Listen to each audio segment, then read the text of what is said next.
Bonjour et bienvenue dans Artichaut, un podcast signé Bocal. Je ne sais pas vous, mais moi enfant, quand je ne regardais pas en boucle les mêmes programmes télé, j'adorais lire des magazines féminins, et en particulier une partie de ces journaux, les tests psychologiques.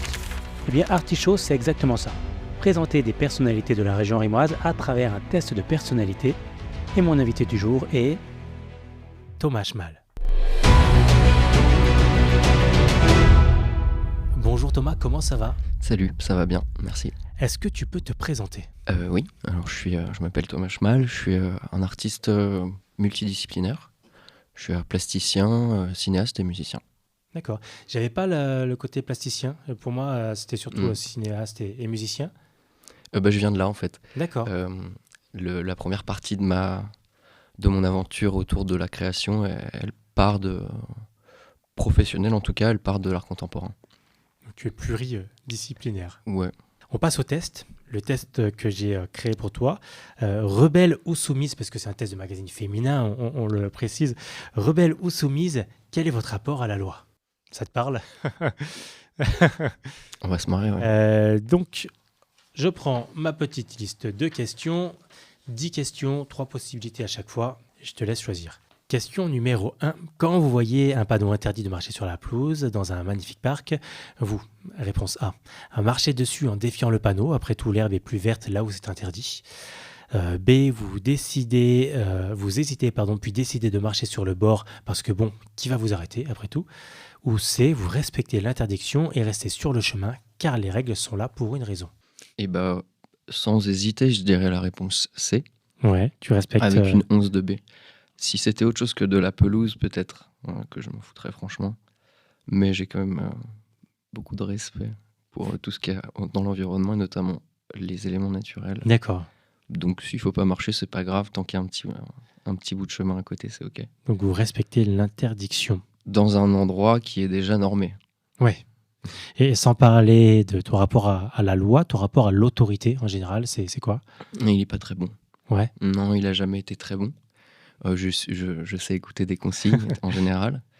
Quand j'étais gamin, ça allait à peu près. Mais bon. L'école, du coup, difficile ? Normal. Ouais. Ça s'est passé comme une ligne droite, quoi. Et c'est peut-être pour ça aussi que tu as choisi cette voie professionnelle où tu es ton patron en quelque sorte, ouais ? Ouais, alors oui. Du coup, le rapport à l'autorité est plus simple ? On a un rapport différent à d'autres formes d'autorité qui sont inhérentes à un milieu, comme n'importe quel milieu, même d'entreprise, où il y a quand même une forme hiérarchique. En tant qu'artiste, tu n'en as pas, mais tu te bats quand même contre des systèmes. Tu te bats ou tu fais avec, c'est pas forcément une bataille. Mais sinon, non, je crois que je fais ça parce que c'est depuis tout petit, quoi. Je crée des choses depuis que je suis gamin. L'école, c'était dur, mais c'est bien aussi de se construire en réfraction à quelque chose que je sais pourquoi je fais autre chose. Et avant toute chose, ceci, de la création aujourd'hui. Donc ça a été utile et formateur probablement. Finalement. Question numéro 2. Face à une règle que vous trouvez injuste, comme une interdiction de sortir après 22 heures, vous, réponse A, la brisez sans hésitation, organisant une sortie clandestine avec des amis. B, vous la contestez verbalement, mais la suivez en râlant beaucoup sur les réseaux sociaux. Ou C, vous l'acceptez sans faire d'histoire, parce qu'après tout, mieux vaut prévenir que guérir. Ok. Là, on parle un petit peu de ce qui a pu nous arriver pendant le Covid, par exemple. Par exemple. Ouais. Alors ça, par contre, c'est vrai que c'était pas trop... Je pense qu'il y a un moment où les règles ont été trop absurdes pour être respectées. Ça ne veut pas dire au début, je pense que c'était... à raison de respecter ces règles et pour un bien commun et puis pour un exemple de vie en société, il faut respecter ces règles-là. En revanche, il y a eu quelques absurdités, je pense qu'on en a tous vécu. Il y a eu des semi-confinements. Il y a eu des choses très spéciales. Après, j'ai eu une histoire assez particulière sur un déconfinement. Si vous voulez, je peux la raconter. Mais avec plaisir. Ce ne sera jamais des histoires très personnelles, mais donc dans mon métier d'artiste contemporain, j'ai été amené à faire des résidences de création. Dans ce cadre-là, j'ai fait une résidence dans un château qui s'appelle le domaine de Kerguénec, en Bretagne, pour réaliser un projet, celui que je voulais. Ça a donné lieu à un film. Et là-bas, ça a été pendant la deuxième vague de Covid. Et les 3 mois, donc j'étais dans un château et j'ai passé 3 mois tout seul, complètement, à voir une femme de ménage toutes les 3 semaines. Rêve ou cauchemar? Entre les deux. Enfin, je pense qu'il y a des très belles choses à vivre la solitude, et surtout quand on a un jeune âge. On n'est pas confronté aujourd'hui dans nos sociétés à vivre face à soi-même, et de de passer plusieurs semaines et quelques mois tout seul. On apprend sur soi et sur autre chose aussi autour. En revanche, cauchemar des fois. Parce que château, ambiance compliquée, et tout ça. Le soir, ça doit être un peu... Mais voilà, disons que avec cette expérience-là, ça m'a permis de moins transgresser les règles, peut-être une fois de retour en ville. D'usuel, j'aurais tendance à être un peu irrationnel par rapport à ça. Un jour sur 2, quoi. Donc on dirait quand même plutôt C, dans ce cas-là, vous l'acceptez sans faire d'histoire, ou B, la contestez verbalement, mais la suivez. Ouais, on va dire ça. Plutôt la B. Mais il y a une histoire de réseaux sociaux, mais bon, c'est pas grave. On va dire B. On va oublier les réseaux sociaux. La dernière injustice à laquelle tu as dû faire face, c'était quoi? Je sais pas, j'ai plein de choses qui me viennent en tête, mais ça me rappelle des souvenirs sur les marchés ou des trucs comme ça, où on vivait pas mal d'injustices, parce qu'on passait notre vie dehors, donc on voyait très tôt et très tard plein de choses. Et notamment sur les places de marché, qui sont des endroits où il y a des sans-abri qui peuvent venir se poser la nuit, avant qu'il y ait tout ce mobilier aussi anti-SDF. Et arrivant tôt le matin, moi j'ai vu pas mal d'injustices liées à ça. Ça me saute là en y pensant, parce que voilà, il y a les forces de l'ordre qui arrivent, etc. Et c'est quelque chose qui a été assez récurrent. Voilà. Et qui vire tout le monde pour installer le marché. Ça, je peux le comprendre, mais c'est les façons dont ça se passe. Ça a eu l'occasion de me marquer, puisque ça me revient étant jeune. Après, voilà, des injustices, je pense qu'on en vit tous et toutes par rapport à nos convictions, et peut-être surtout nos convictions, parce que c'est là qui nous emmène vers où on va et vers quoi on tend. Oui, parce que les injustices des uns ne sont pas forcément les injustices des autres. Ouais, voilà. Je pense que c'est quelque chose d'assez... Après, voilà, je pense qu'on a tous vécu des petites injustices, mais qui, personnellement, moi, je trouverais pas lieu d'en parler. Elles m'appartiennent, et puis... je resterai assez pudique là-dessus, personnellement en tout cas. Aucun souci, c'est ton émission, tu fais ce que tu veux. Question numéro 3, votre réaction à une amende pour excès de vitesse alors que vous étiez pressé pour un rendez-vous. Vous râlez et continuez de conduire comme bon vous semble, le système est contre vous de toute façon. B, vous contestez l'amende mais vous payez quand même, c'est la loi mais elle est parfois injuste. Ou vous payez immédiatement et faites plus attention à l'avenir, vous étiez clairement en faute.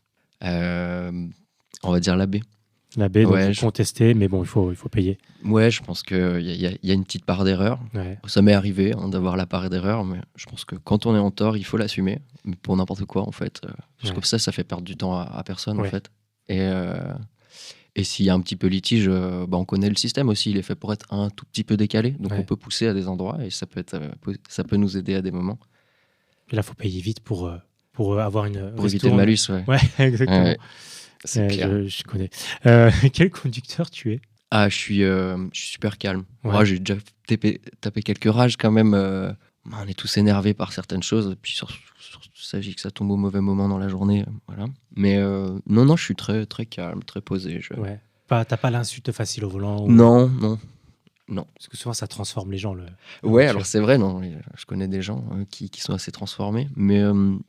non, ça va. Justement, je dirais que ça m'apaise. J'ai toujours vu, la voiture est un sujet assez récurrent dans mes textes. Et du coup, j'ai toujours vu comme un écran de cinéma.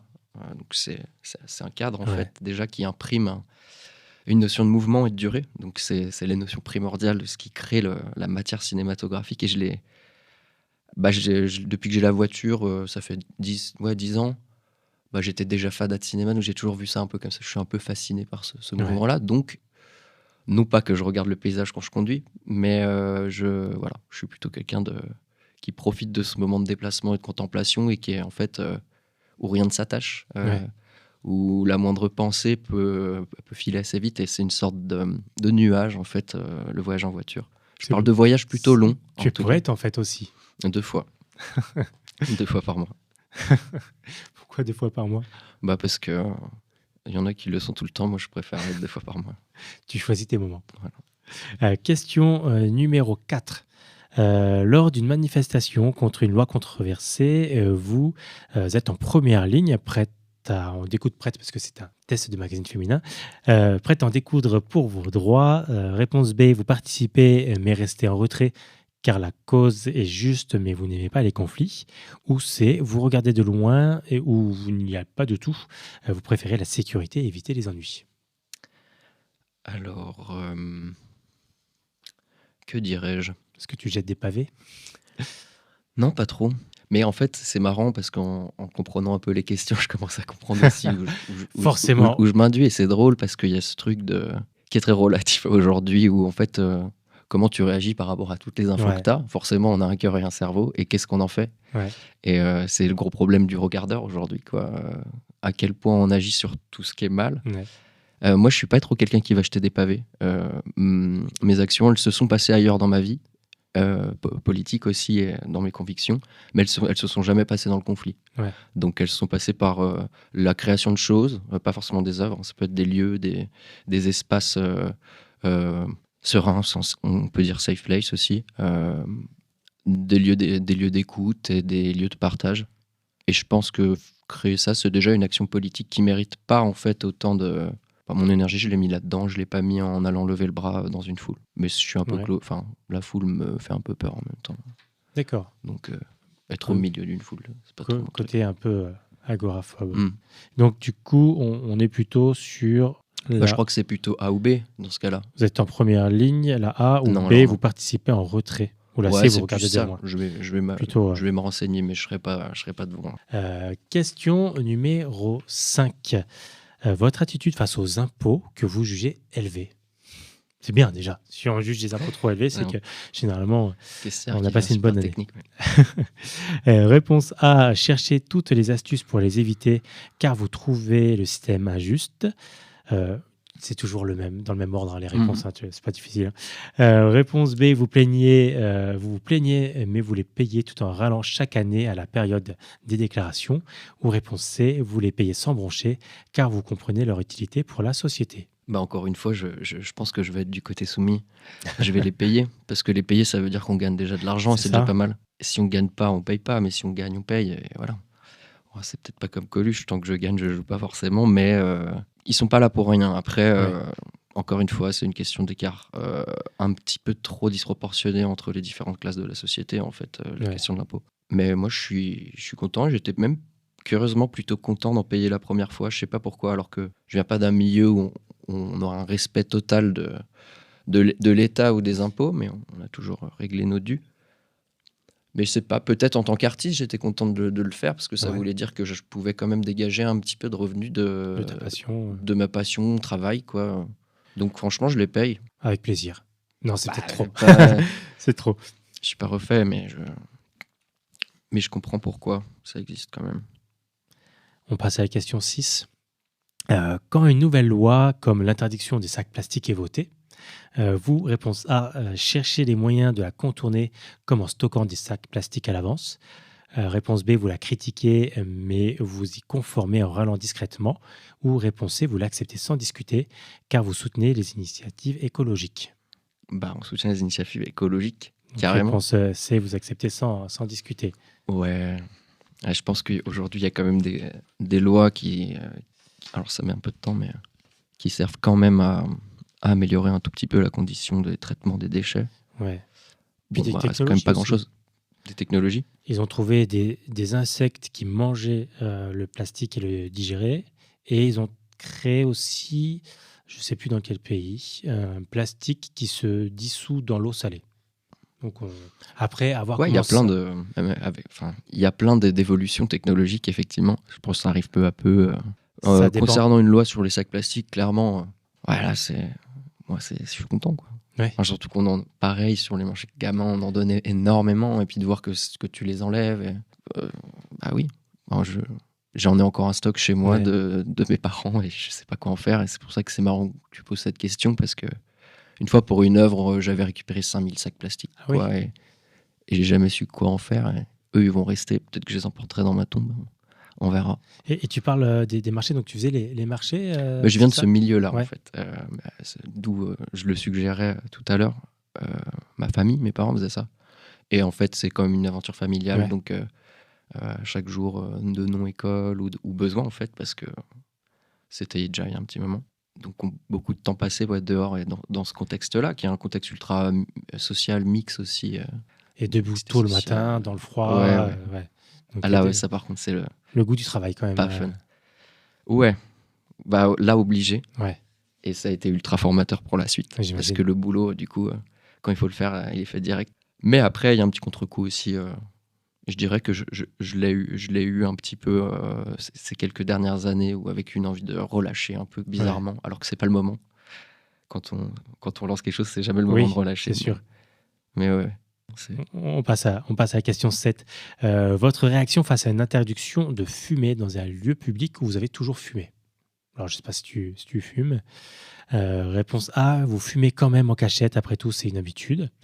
B, vous sortez pour fumer, mais râlez sur cette interdiction, c'est vraiment contraignant. Ou C, vous respectez l'interdiction sans problème, car les règles de santé publique sont importantes. Et c'est marrant, en fait, le questionnaire là, créé comme ça fait presque un questionnaire de réac où si j'étais un rebelle des années 80, je dirais tout C, enfin, où tout le truc va bien, mais comme aujourd'hui, on est quand même en 2024 et qu'on peut être un peu rebelle, mais pas tant que ça, fait, tu vois. Et ça me fait poser la question. Mais c'est pareil, en fait, pour la clope.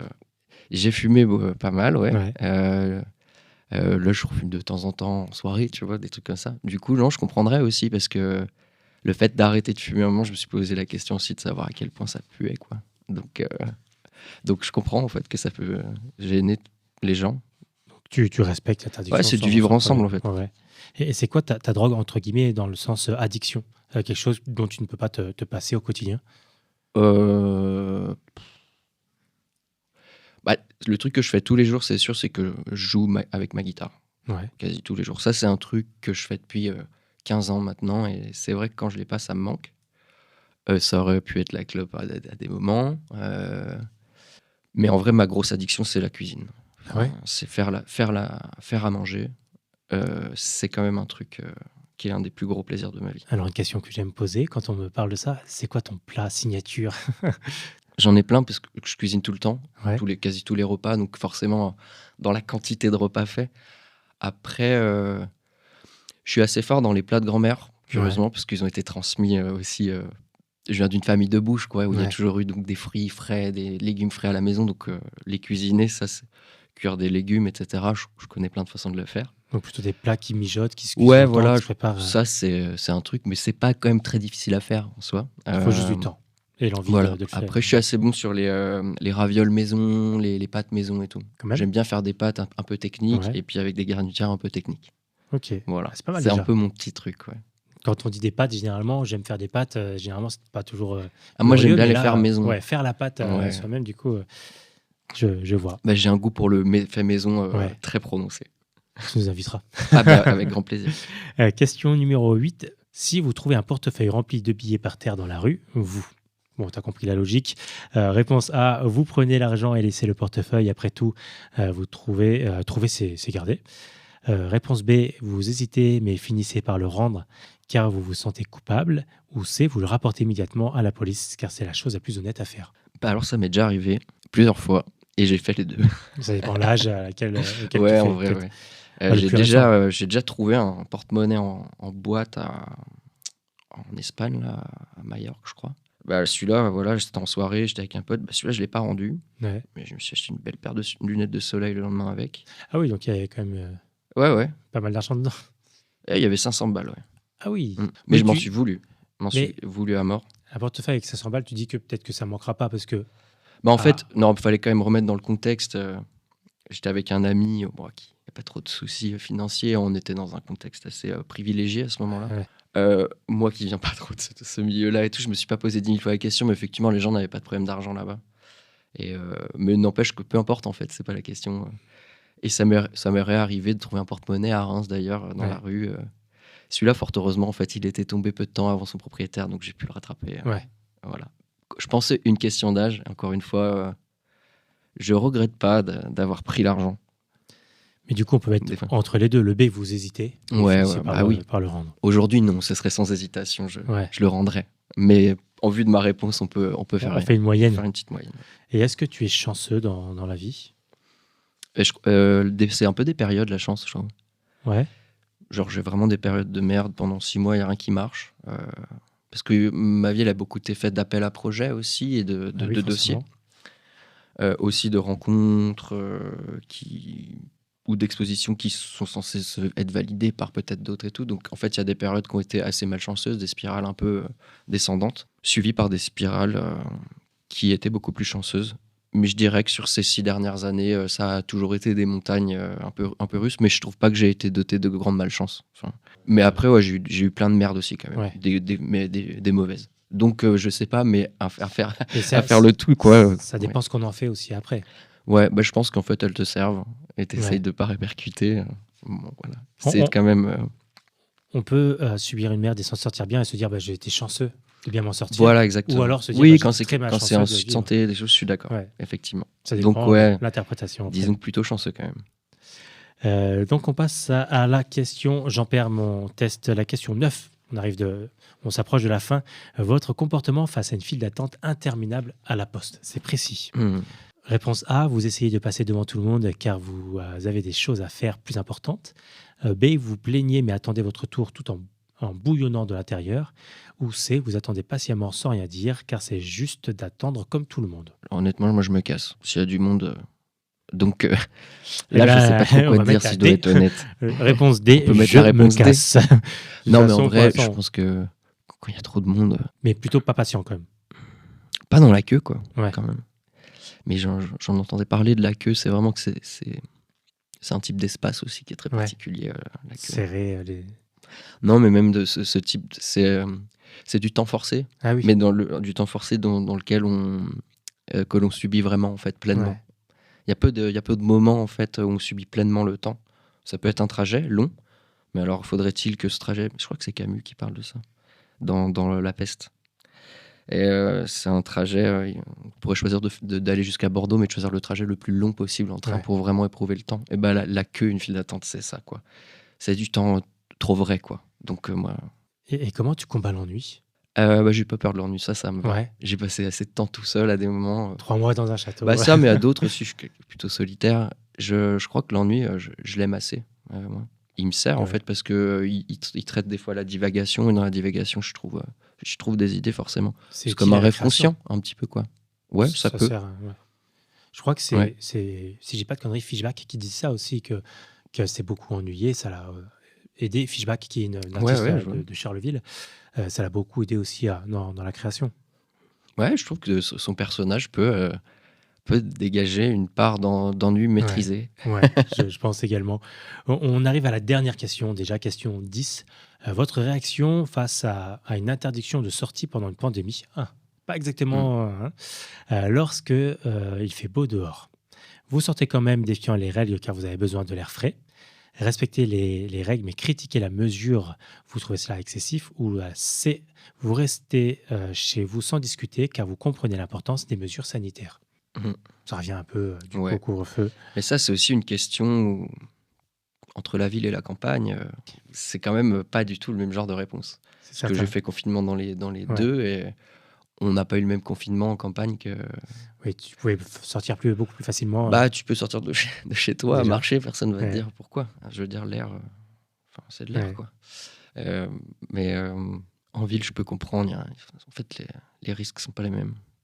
Enfin, j'essaie d'avoir une réponse objective et sensée, en fait. Et après, c'est par rapport à ton vécu aussi. Ouais. Du coup, je suis pareil, je sais pas trop, là. La B, plutôt respecter les règles, mais critiquer voilà, on va dire comme ça. La mesure. Tu te rappelles, toi, ce que tu faisais au moment de l'annonce du confinement ? On a tous des dates comme ça qui nous ont marqué, on sait ce qu'on faisait à l'instant T. Toi, au moment du confinement ? Ouais, je commençais à produire ma toute première expo solo. En fait, dans l'art contemporain, tu as les expos personnelles ou tu as des expos collectives. Expo personnelle, c'est quand même des bonnes occasions de présenter son travail parce que tu as un espace à toi tout seul. Et je préparais ma première... Et je venais d'avoir l'appel et je devais choisir du coup où j'allais produire la pièce pendant le confinement, en fait. Donc c'était... Ouais, je m'en souviens très bien, c'était à ce moment-là. Et du coup, ça s'est jamais fait ? Si, elle a été reportée un petit peu. Mais l'expo s'est faite, ouais. Ok, eh bien on arrive à la fin du test. Je te garde le suspense, même si on sait déjà le nombre... quelle réponse tu auras... on On sait déjà dans quelle direction peu, on se je crois, dirige. ouais. On va, avant de faire le reveal du test, parler un petit peu de toi. Déjà, où est-ce qu'on peut retrouver ton travail? Alors, ma musique, vous pouvez la retrouver un petit peu sur YouTube. Je suis pas Ouais. quelqu'un qui partage tant, qui utilise tant les algorithmes. Tu as quelques morceaux sur Instagram? Je partage beaucoup plus sur Insta, des extraits, des petits lives, des choses comme ça. En fait, c'est mon travail plus général. Bandcamp également. Un petit peu, ouais. En fait, c'est des albums qui ont été faits dans des contextes d'exposition. Ok. Les premiers vinyles que j'ai sortis, ils étaient en rapport à des œuvres qui étaient produites. Et ils étaient produits par les musées ou les fonds régionaux d'art contemporain. Et donc ceux-là, ouais, ils sont là parce qu'ils existent aussi matériellement. Donc ils sont à la vente. Je crois que le premier, il n'y en a plus, mais le deuxième qui a été fait, il en reste encore un peu. Et sinon, effectivement, pour voir les œuvres, c'est un peu compliqué puisqu'il faut aller sur les sites des institutions dans lesquelles les expositions ont lieu. Donc, il faut connaître un peu. Sinon, on peut taper mon nom sur Google, ça aide, comme pour beaucoup de gens, à synthétiser les liens qui sont autour d'une pratique qui est volontairement assez éclatée et un peu nébuleuse. Donc, Thomas Schmal, S-C-H-M-A-H-L. Ouais. Oh, je l'ai bien appelé. Ouais. Trop et fort. Le H à la fin, il est un peu pervers. Ouais, on s'y attend pas, il arrive. Comment tu définirais ton art et est-ce que tu te sens artiste?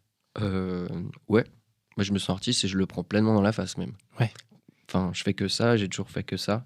Depuis que j'ai fini les beaux-arts en tout cas. Je fais des petits boulots à côté quand même de temps en temps. Mais la condition de l'artiste, je la vis. Mais c'est un choix. Ouais. Donc je la subis des fois, mais je la subis en pleine conscience, quoi. Je me plains pas du fait qu'on soit pas tout le temps respecté ou pas assez rémunéré. Ça s'améliore et on se bat pour ça. Donc ça va continuer de s'améliorer. Mais c'est aussi être artiste, c'est ce choix-là d'être un tout petit peu en marge. Et même si le Kessner portait sur les règles, il y a pas mal de règles que je ne respecte pas énormément. Non pas que je me les applique pas, mais idéologiquement. Et c'est pour ça aussi que je suis artiste, quoi. Ce choix-là. Pour faire ton propre chemin. Ouais, mais c'est une façon d'être libre. Mais encore une fois, je vais reparler de temps parce que c'est quelque chose d'important. C'est une façon d'user de son temps libre. Vraiment. C'est un passe-temps presque. Un passe-temps qui te fait gagner. Tout mon temps est dédié à ça. Ouais.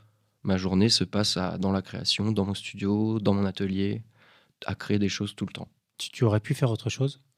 Ouais, comme tout le monde. Je pense que j'aurais pu faire tout et n'importe quoi. Je pense qu'on peut faire tout et n'importe quoi. En revanche, je n'aurais pas voulu le faire. Ouais.